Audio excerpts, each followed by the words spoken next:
This is Micornus, Phokane, the leader and the founder of the Young Men Empowerment Forum. I want to deal with a wonderful topic today. I want to speak about some ways that you may use to deal with your responses to certain situations, ways of dealing with your response to certain situations. And I just want to speak about that. And for the next few days, we'll speak purely about that. Now, there are some certain methods of how to respond, and I think these are practical methods that one can use. And I know there are many of you who respond to situations and thereafter regret about how you responded and even don't know how to apologize to the people that you've been speaking to because you just didn't respond in a way that you wanted to respond. And I want just to go through some few ways and that you could use basically in responding to situations in a more rational manner. Now, the first one that I want us to look at today is what we call impulse control journaling. Impulse control journaling. And this is when you feel a strong emotion or a strong impulse, for an example, to react angrily in a certain situation. You feel like reacting angrily in a certain situation, and you write down then the emotion and you wait 10 minutes at least before you respond. And see after 10 minutes, reflect on how you feel after that delay, then respond. And this is a very practical way of responding even a bit more rationally, because you would have actually taken about 10 minutes after writing down the emotions of how you feel. And after 10 minutes, then you find that when you respond, you're going to respond better. Because many times we respond quickly because we want to solve the issue now. We want to address the emotion now. And when you do that, and generally you find that you misplace your emotions and you regret thereafter.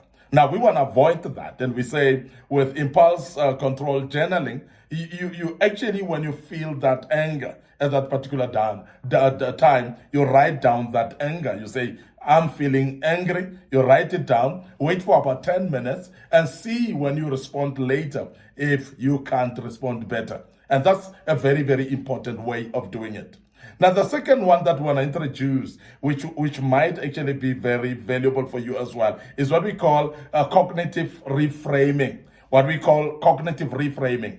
What we mean with cognitive reframing, we're talking about a practice of reframing negative thoughts or emotions by actually finding alternative, positive perspective on the situation. So what you do is you basically, when you are faced with a negative situation, you practice to reframe that negative situation into how positive can you look at. And we always say there are positive ways to look at situations that may look negative at the moment. There's two sides to every situation.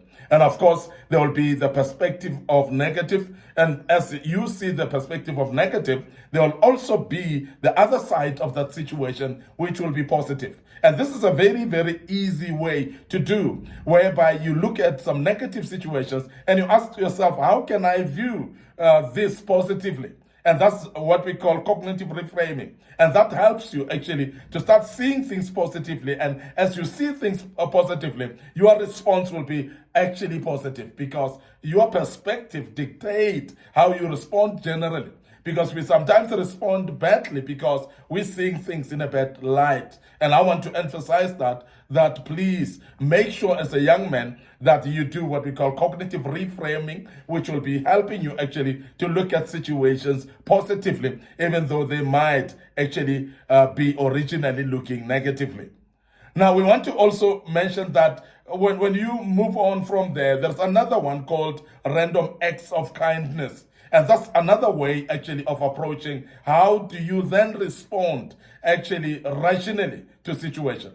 It's very important that you do it in different ways, but this particular one, random acts of kindness, it does help many people, and many people will tell you that they've actually been helped to think and to approach things rationally based on doing what they call random acts of kindness. And in this case, what you do, you perform small, unexpected acts of kindness for others. And as you do that, this exercise enhances your social connections and also emotional awareness about other people. What you do is you start to connect socially with other people in a better manner. And also what you do, you find that your emotional awareness is a bit more aroused and you start to see yourself differently.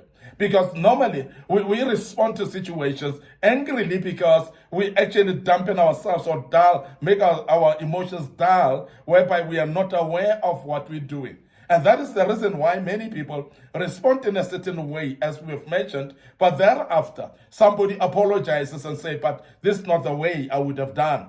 And some of the people actually even refuse to apologize when they know that they've gone wrong in their own approach to a situation. And they responded wrongly, but they are stubborn actually to even apologize about it. But good to you who's able to apologize. But even before you apologize, it's always better to apply these tactics, these ways actually that will help you. And as I said, the random acts of kindness is actually helping many young men that would actually testify and say, this is the way I do. You perform some small, unexpected acts of kindness for others. And this exercise actually, as I say, it enhances your social connections with those people. It does actually arouse your emotional awareness as well. You become a bit more emotionally aware of yourself and you connect with others emotionally. And therefore, you are able actually to be kind in situations whereby all men you would have actually responded unkindly. So that's very important that we deal with that as well.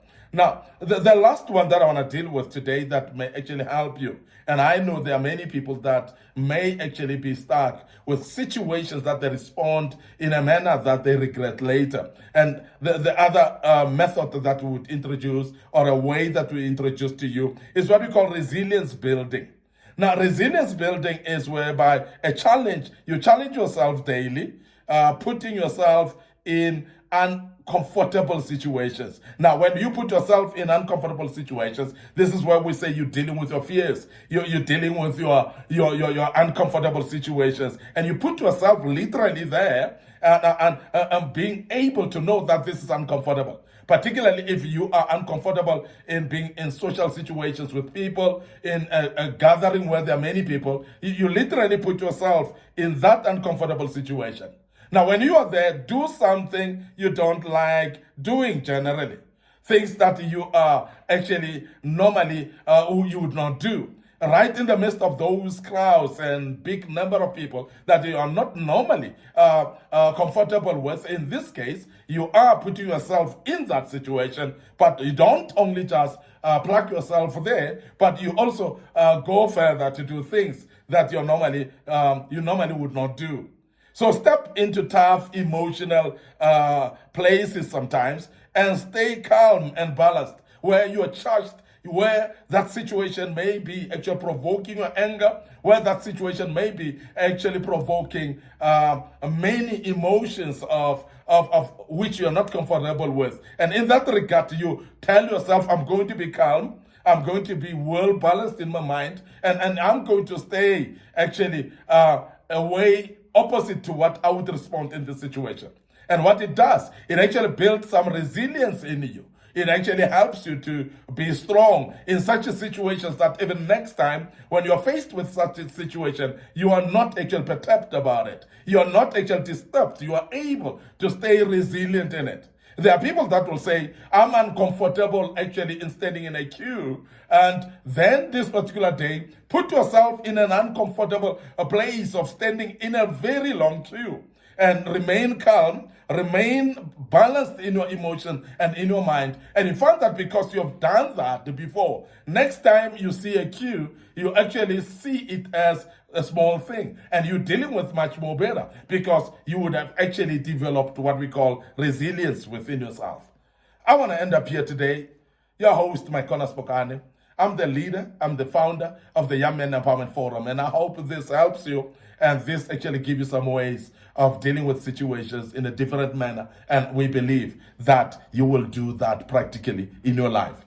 Before we check out today, I want to make you aware of our social media platforms. our Facebook page, Micornus Phokane, our Facebook page, Young Men Empowerment Forum. So please visit us there, like those pages, and also follow us on the pages, because you will be blessed by doing that. Don't forget our TikTok account as well, and Micornus Phokane. That will help you as you follow us there. And all these topics, we put them there because we believe that will help you as well. Don't forget our YouTube channel as well. It is under Young Men Empowerment Forum. And this particular YouTube, it is great for you if you can subscribe on it. Make sure that you also click notification button. Make sure that every single video that we post on this platform, you are able to be reminded of it. And follow us therefore in that. And the good Lord will bless you as you do that. We are going to check out, and I want to urge you to join us as we deal with part 2 tomorrow of this great topic. May the good Lord bless you as you join us tomorrow, and allow us to check out right here and say cheers for now.